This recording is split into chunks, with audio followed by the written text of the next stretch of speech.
Nous sommes actuellement dans une utilisation des indicateurs, un changement, une instrumentalisation qui fait que nous allons avoir, pour les semaines à venir, des changements de comportement, des orientations qui sont décidées par un conseil scientifique qui ne regarde plus la réalité du risque, mais qui souhaite probablement imposer d'autres schémas de pensée.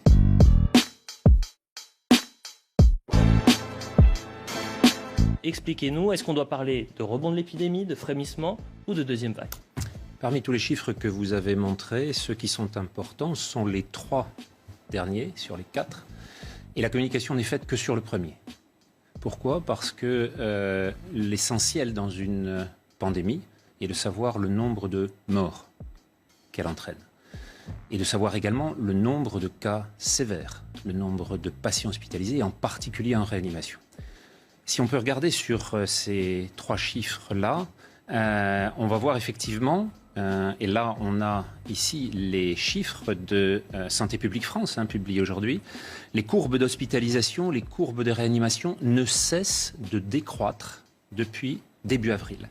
Et plus encore, le chiffre du nombre de décès totaux, quotidiens, chaque jour en France, que ce soit ceux des patients hospitalisés ou ceux des patients en maison de retraite et en EHPAD, ne fluctue pas depuis plus de 4 semaines maintenant, et il est à 99% de ce qu'a été le chiffre maximal le 6 avril. On voit donc que cette réduction de 99% n'a entraîné aucune accélération ni en avril, ni en mai, ni en juin, ni en juillet. Aucun des événements qui annonçaient une deuxième vague ne s'est trouvé vérifié.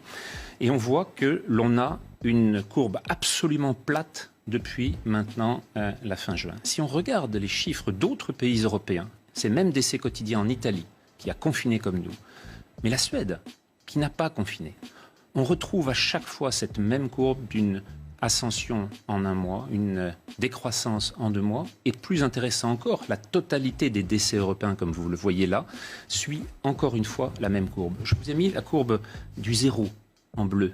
Vous voyez qu'aujourd'hui même, un événement particulier vient de se trouver confronté dans un accident statistique, c'est celui de 5000 décès qui ont été enlevés du décompte par les statisticiens britanniques, qui ont considéré que 5000 personnes parmi eux avaient été comptées en excès. Sur 45 000 décès, ça fait donc plus de 10% qui se trouvent soudain retirés de la statistique.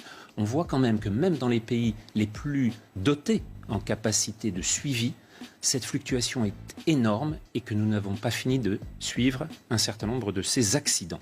Alors maintenant, l'accident principal en France, puisqu'on a dit qu'il n'y avait pas de deuxième vague, toujours pas, se trouve en confrontation avec ce que vous voyez ici, c'est-à-dire l'augmentation du nombre de cas positifs en France.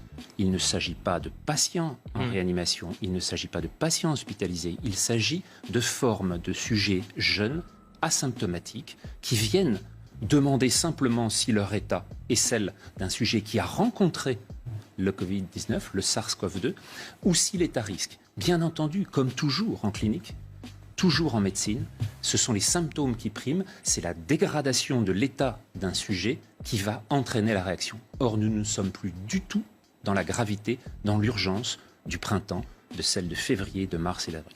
Et donc, en ce moment nous sommes actuellement dans une utilisation des indicateurs, un changement, une instrumentalisation qui fait que nous allons avoir, pour les semaines à venir, des changements de comportement, des orientations qui sont décidées par un conseil scientifique qui ne regarde plus la réalité du risque, mais qui souhaite probablement imposer d'autres schémas de pensée.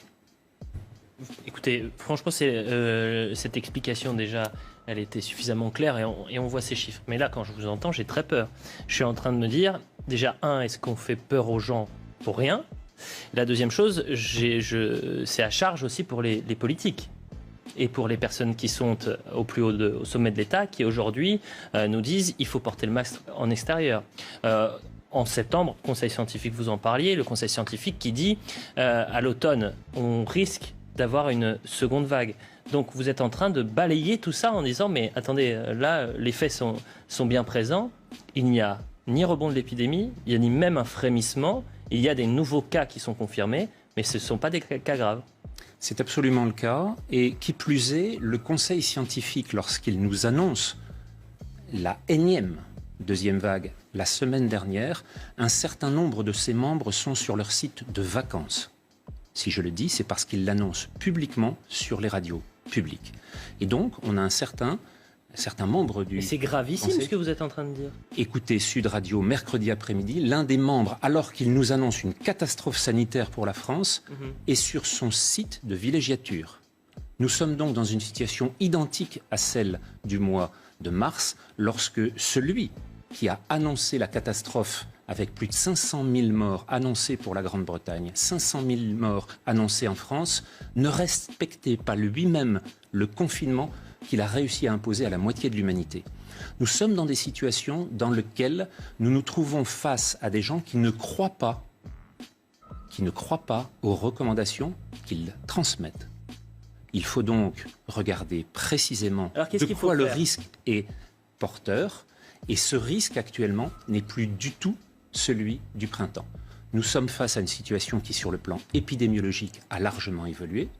Nous avons maintenant un grand nombre de cas qui sont des cas positifs, à nouveau, qui ne sont pas associés avec la gravité de la maladie.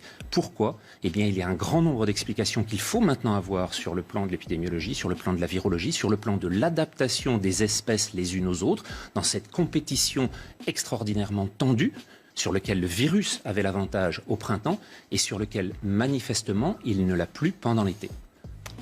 Je me tourne vers vous. Merci en tous les cas, professeur Jean-François Toussaint. Je rappelle que vous êtes professeur de physiologie et directeur de l'IRMES. Ça fait maintenant un peu plus de 6 semaines que quotidiennement on parle de ce rebond potentiel de l'épidémie. On s'alarme ces derniers jours. On a quoi ? Peut-être une dizaine, voire une vingtaine de scientifiques qui viennent sur ce plateau. Vous êtes le premier aujourd'hui qui arrive et qui nous dit... Bon, bah voilà, il n'y aura pas de. Pour l'instant, il n'y a pas de. Attention, je ne dis pas qu'il n'y aura pas de deuxième vague. Non, mais que pour je dis simplement, et depuis il n'y a pas de rebond de l'épidémie. C'est ça que vous êtes en train de dire. Depuis le mois d'avril, c'est ce que vous m'aviez invité à dire sur ce plateau, que pour l'instant, il n'existe pas de deuxième vague. Or, on nous l'a affirmé pour le relâchement en avril, pour le déconfinement en mai, pour la fête de la musique en juin et pour les clusters en juillet. Il n'y a, vous l'avez vu, aucune deuxième vague dans aucun des pays d'Europe. Dans aucun des pays d'Europe. Alors maintenant, il est possible qu'il y ait une saisonnalité à l'automne. D'où viendra-t-elle ? Elle ne viendra pas du comportement des Français, elle viendra des problèmes qui sont en train actuellement de saisir l'ensemble des pays d'Amérique du Sud. Le Brésil, le Chili, l'Argentine, qui voient encore augmenter le nombre de cas et le nombre de décès. Là, en ce moment, l'épidémie est active. Si, comme pour les orthomyxovirus, c'est-à-dire les virus de la grippe, ce virus mute, s'adapte et prend une forme saisonnière, alors à ce moment-là, on va la voir réapparaître. Mais il ne s'agira en aucune façon d'une deuxième vague liée au relâchement du comportement des Français. Ce sera simplement une phase sur laquelle un virus est en train de s'adapter dans un contexte environnemental totalement différent.